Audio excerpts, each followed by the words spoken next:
काय हे यावेळेला मागणी नाही आहे. आत्मक्लेश म्हणून मी जाहीर केलं. माझ्या सत्तेला टोचणी होते भारतातल्या सगळ्या लोकांनी पुढे येऊन सांगावं असं. हे आंदोलन वाढलं तर मागणी आहे, पण आज तरी माझी भूमिका ही आहे आत्मक्लेश. आणि आत्मक्लेशाचं नाव सांगून तुला बरोबर होणार नाही, ते सभ्यतेला धरून होणार नाही.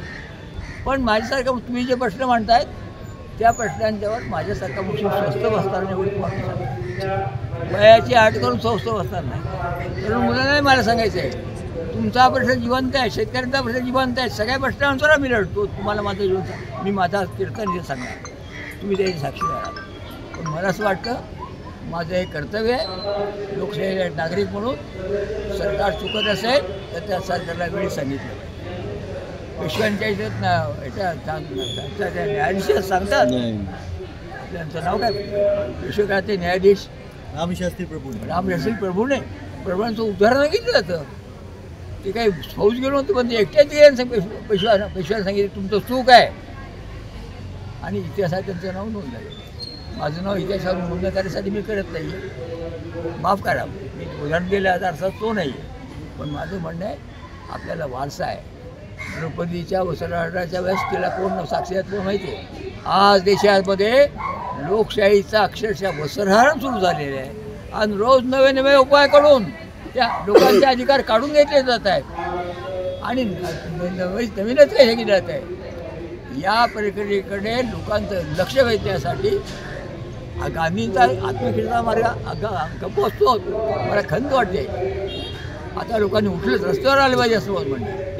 आणि जर याने जर भागले नाही तर सत्याग्रहाच्या मार्गाचा सुद्धा विचार केला गेला. आणीबाणीच्या विरुद्ध संघवारी म्हणतात सत्याग्रह केला ना, मग आता तुमच्या राजवटीविरुद्ध सत्याग्रह करण्याची वेळ आलेली ही गोष्ट. सत्याग्रह म्हणजे कोण माहिती आहे, तुरुंगात जाऊ ना उद्या ते काय करतं करू देत. मी या वयात मी ते तुझा वेळ आहे तर ते करीन. म्हणून आत्ता आम्ही दोन प्रश्नांवर बोलतो.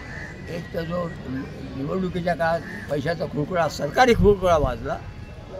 दोन अदानींचं प्रकरण घडत असताना पंतप्रधानांनी परदेशात असताना तिथून अधिकाऱ्यांना पाठिंबा दिला आणि त्या प्रकरणाची पार्लमेंटमध्ये वाचनाच होऊ नये म्हणून जे आज चाललं आहे हे अत्यंत लांछनास्पद आहे.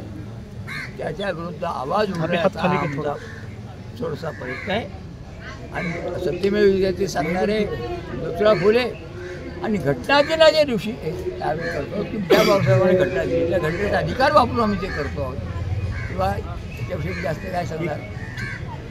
3 दिवस आम्ही थांबणार आहोत. ज्यांना येतं त्यांनी जीवन मांडावं. परंतु आज तरी आत्मकेशात आहोत. प्रतिसाद पाहून काय व्हायचं बाकीच्या देशात विरोध देशातल्या जनतेला मला सांगायचं आहे या पैशाला बोलू नका. हा जुगार आहे.